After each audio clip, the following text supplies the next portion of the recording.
Hi everyone, आज के इस वीडियो में हम एक और आईपीओ का एनालिसिस करेंगे जो कि दोस्तों है अपडेटर सर्विसेज लिमिटेड। 25 से 27 सितंबर के बीच ये आईपीओ ओपन रहेगा।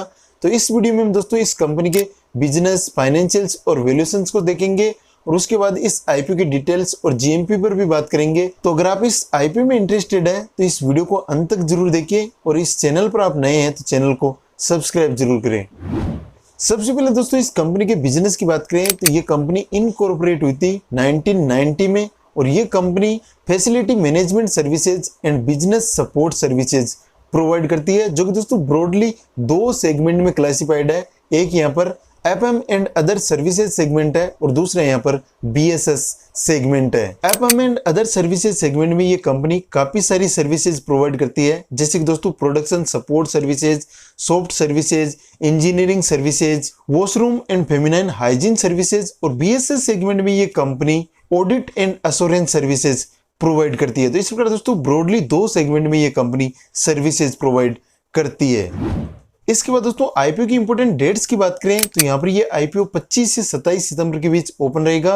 अलॉटमेंट होगा 4 अक्टूबर को, रिफंड आएगा 5 अक्टूबर को, डिमेट में शेयर आएंगे 6 अक्टूबर को और इस आईपीओ की लिस्टिंग होगी 9 अक्टूबर को। और इस आईपीओ में यूपीआई मैंडेट के लिए जो कट ऑफ टाइम है वो 5 PM है, यानी 27 सितंबर को 5 PM तक आप इस आईपीओ का पेमेंट कर सकते हैं। आईपीओ में इंपोर्टेंट लॉट साइज की बात करें तो यहाँ पर दोस्तों रिटेल के लिए मिनिमम एक लॉट है जिसमें आपको 50 शेयर मिलेंगे और एचएनआई कैटेगरी में अगर आप अप्लाई करना चाहते हैं तो एचएनआई में मिनिमम आपको 14 लॉट के लिए अप्लाई करना पड़ेगा और बिग एचएनआई में आपको 67 लॉट के लिए अप्लाई करना पड़ेगा। तो अलग अलग कैटेगरी में अगर आप आईपीओ अप्लाई करते हैं तो इन लॉट साइज को भी जरूर ध्यान में रखिएगा। आईपीओ का प्राइसमेंट 280 रुपए से 300 रुपए पर शेयर है और इस आईपीओ का टोटल इश्यू साइज 640 करोड़ रुपए का है। इसमें से दोस्तों हमें 400 करोड़ रुपए का प्रेस इश्यू देखने को मिलेगा और 240 करोड़ रुपए का ओपर फॉर सेल देखने को मिलेगा। तो यहाँ पर दोस्तों एक अच्छा कॉम्बिनेशन हमें प्रेस इश्यू और ओपर फॉर सेल का देखने को मिल रहा है। यहाँ पर 400 करोड़ रुपए डायरेक्टली कंपनी को मिलेंगे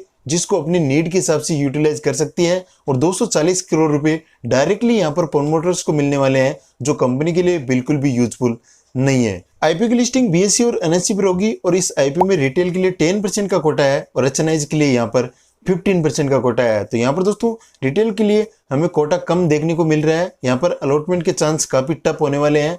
अगर आप अलग अलग डीमेट अकाउंट से रिटेल कैटेगरी में ज्यादा से ज्यादा एप्लीकेशंस लगाते हैं तो यहाँ पर आपके अलॉटमेंट के चांस ज्यादा होंगे और अगर आप एचएनआई कैटेगरी में अप्लाई करते हैं तो यहाँ पर आपके बिग एचएनआई में अलॉटमेंट के चांस ज्यादा होंगे। लेकिन दोस्तों वहां पर आपको 10 लाख रुपए से ज्यादा का इन्वेस्टमेंट करना पड़ेगा। तो यहाँ पर दोस्तों आपके लिए इतना इन्वेस्टमेंट पॉसिबल नहीं है। तो यहाँ पर आपको रिटेल कैटेगरी को टारगेट करना है, वहां पर आपको ज्यादा से ज्यादा एप्लीकेशंस लगानी है। आपको अपने सारे फैमिली मेंबर्स की डीमेट अकाउंट से अप्लाई करना है, तब जाकर आपके अलॉटमेंट के चांस भी ज्यादा होंगे और आपको आईपीओ में अलॉटमेंट भी मिलने लग जाएगा। तो अगर आपके पास डीमेट अकाउंट नहीं है तो सारे लिंक आपको वीडियो के डिस्क्रिप्शन में मिल जाएंगे। आप अपने सारे फैमिली मेंबर्स के डीमेट अकाउंट ओपन कर सकते हैं। इसके बाद दोस्तों कंपनी के फाइनेंशियल्स पर नजर डालें तो यहाँ पर कंपनी की टोटल एसेट्स फाइनेंशियल ईयर 2021 में 579.5 करोड़ रुपए के आसपास थी, जो कि दोस्तों फाइनेंशियल ईयर 2023 में बढ़कर 1216.9 करोड़ रुपए के आसपास हो चुकी है। तो यहाँ पर दोस्तों हमें टोटल एसेट्स में अच्छी ग्रोथ देखने को मिल रही है। कंसिस्टेंटली कंपनी की टोटल एसेट्स बढ़ रही है। टोटल रेवेन्यू की बात करें तो फाइनेंशियल ईयर 2021 में इस कंपनी की टोटल रेवेन्यू 1216.3 करोड़ रुपए थी, जो कि दोस्तों फाइनेंशियल ईयर 2023 में बढ़कर 2112 करोड़ रुपए के आसपास हो चुकी है। तो यहाँ पर दोस्तों हमें रेवेन्यू में भी अच्छी ग्रोथ देखने को मिल रही है। कंपनी की रेवेन्यू भी कंसिस्टेंटली बढ़ रही है। प्रॉफिट आफ्टर टैक्स की बात करें तो फाइनेंशियल ईयर 2021 में इस कंपनी का नेट प्रॉफिट 47.5 करोड़ रुपए था, जो कि दोस्तों फाइनेंशियल ईयर 2023 में घटकर 34.6 करोड़ रुपए रह गए हैं। और यहाँ पर दोस्तों हमें कंसिस्टेंटली प्रॉफिट में कमी देखने को मिल रही है। यहाँ पर आप देखेंगे तो 22 में भी कमी देखने को मिल रही है और 23 में भी कमी देखने को मिल रही है। हालांकि दोस्तों हमें रेवेन्यू में ग्रोथ देखने को मिल रही है लेकिन प्रॉफिट में हमें कमी देखने को मिल रही है। तो कहीं ना कहीं प्रॉफिट मार्जिन में यहाँ पर कंपनी में प्रॉब्लम है। प्रॉफिट को यहाँ पर कंपनी रिटेन नहीं कर पा रही है या अपने सेल से जितना रेवेन्यू हो रहा है उसमें से दोस्तों कंपनी का प्रॉफिट कम हो रहा है। इसका मतलब ये है कि कंपनी अपने मार्जिन को यहाँ पर रिटेन नहीं कर पा रही है। जितनी भी सेल्स के थ्रू रेवेन्यू हो रही है उसमें से कंपनी का प्रॉफिट घटता जा रहा है। यहाँ पर कंपनी सेल जरूर कर रही है लेकिन प्रॉफिट उसका कम हो रहा है। और ऐसा दोस्तों केवल एक ही कंडीशन पर पॉसिबल है कि यहाँ पर कंपनी अपने मार्जिन को कम कर ले, तो यहाँ पर कंपनी की सेल्स बढ़ जाएगी और उसका प्रॉफिट कम हो जाएगा। क्योंकि जैसे ही मार्जिन को कम करेगी तो उस कंपनी का जो भी प्रोडक्ट है उसकी वैल्यू भी कम हो जाएगी, यानी उसकी प्राइस कम हो जाएगी। और प्राइस कम होने की वजह से उसकी सेल्स तो बढ़ जाएगी लेकिन उसका प्रॉफिट कम हो जाएगा। तो इसी वजह से दोस्तों यहाँ पर कंपनी का प्रॉफिट कम हो रहा है और यहाँ पर इसकी रेवेन्यू बढ़ रही है। लेकिन दोस्तों ये सही प्रोसेस नहीं है। कंपनी का यहाँ पर प्रॉफिट बढ़ना चाहिए, इसका प्रॉफिट कम हो रहा है, तो ये कंपनी के लिए बिल्कुल भी सही बात नहीं है। कंपनी की नेटवर्थ फाइनेंशियल ईयर 2023 में 380.9 करोड़ रुपए है और कंपनी पर टोटल डेट 176.5 करोड़ रुपए है, जो कि दोस्तों डेट टू इक्विटी रेशियो में देखें तो 0.46 के आसपास है। तो यहाँ पर दोस्तों डेट भी अंडर कंट्रोल है। कंपनी का डेट टू इक्विटी रेशियो 1 से ज़्यादा नहीं है। अगर 1 से ज़्यादा होता है तो वहाँ पर दोस्तों कहीं ना कहीं थोड़ा सा कंसर्न होता है, लेकिन इस कंपनी का डेट टू इक्विटी रेशियो 0.46 के आसपास है, जो कि दोस्तों कंपनी के लिए कोई भी बड़ा इश्यू नहीं है। तो इस प्रकार दोस्तों कंपनी के जो फाइनेंशियल्स है वो एवरेज फाइनेंशियल्स है, डिसेंट फाइनेंशियल्स हम इसको कह सकते हैं। क्योंकि यहाँ पर दोस्तों कंपनी का प्रॉफिट अच्छा है, लेकिन दोस्तों प्रॉफिट में हमें कमी देखने को मिल रही है। यहाँ पर प्रॉफिट कंपनी का बढ़ना चाहिए, रेवेन्यू बढ़ रही है, टोटल असेट्स बढ़ रही है, लेकिन प्रॉफिट कंपनी का कम हो रहा है। इस वजह से दोस्तों यहाँ पर एवरेज फाइनेंशियल्स में इसको कहूँगा, यहाँ पर डिसेंट फाइनेंशियल्स इस कंपनी के हमें देखने को मिल रहे हैं।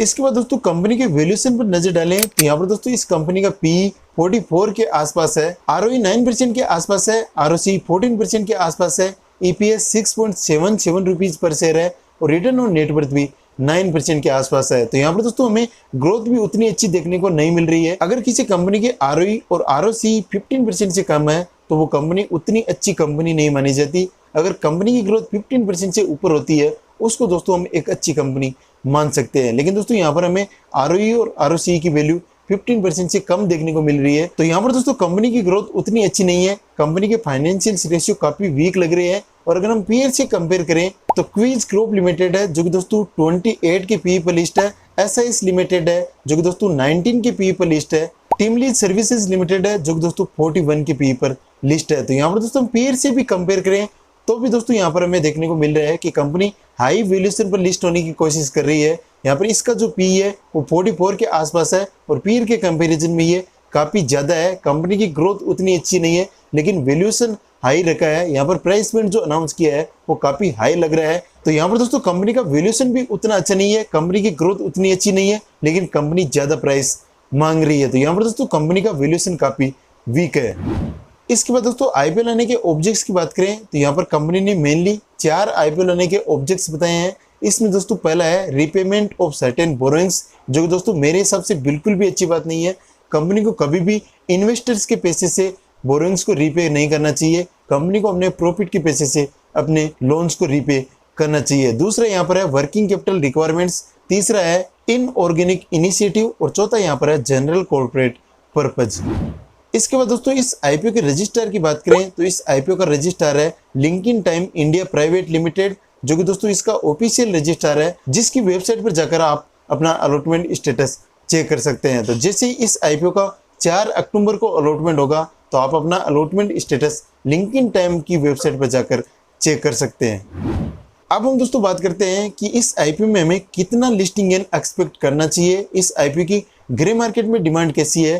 तो यहाँ पर दोस्तों इस आईपीओ की ग्रे मार्केट में फिलहाल बिल्कुल भी डिमांड नहीं है और हमें यहाँ पर इस आईपीओ से 5 से 10% का लिस्टिंग गेन एक्सपेक्ट करना चाहिए। अगर ग्रे मार्केट में डिमांड भी होती है तो यहाँ पर दोस्तों ज़्यादा से ज़्यादा 5 से 10% की डिमांड हमें देखने को मिल सकती है। तो यहाँ पर दोस्तों हाई लिस्टिंग गेन की एक्सपेक्टेशन इस आईपीओ से हमें नहीं करनी चाहिए। और यहाँ पर दोस्तों ये आईपीओ बराबर में भी लिस्ट हो सकता है, थोड़ा बहुत डिस्काउंट में भी जा सकता है। जिस प्रकार की मार्केट की कंडीशन होगी उस हिसाब से दोस्तों हमें डिसीजन लेना है। आने वाले दिनों में इसका अगर ग्रे मार्केट प्रीमियम अपडेट होता है तो वहां पर भी हमें कहीं ना कहीं थोड़ा सा हिंट मिल जाएगा। और यहाँ पर दोस्तों इस आईपीओ की कंडीशन को देख के, जिस कंडीशन में ये आईपीओ आ रहा है, मार्केट की कंडीशन भी नेगेटिव है, तो यहाँ पर दोस्तों हमें इस आईपीओ से उतना ज्यादा लिस्टिंग गेन एक्सेप्ट नहीं करना चाहिए। और यहाँ पर दोस्तों हमें सब्सक्रिप्शन का भी वेट करना चाहिए। लास्ट डे में जिस प्रकार का सब्सक्रिप्शन होता है उस हिसाब से दोस्तों हमें आईपीओ में अप्लाई करने का डिसीजन लेना चाहिए। अगर सब्सक्रिप्शन हमें अच्छा देखने को मिलता है तो यहाँ पर इस आईपीओ में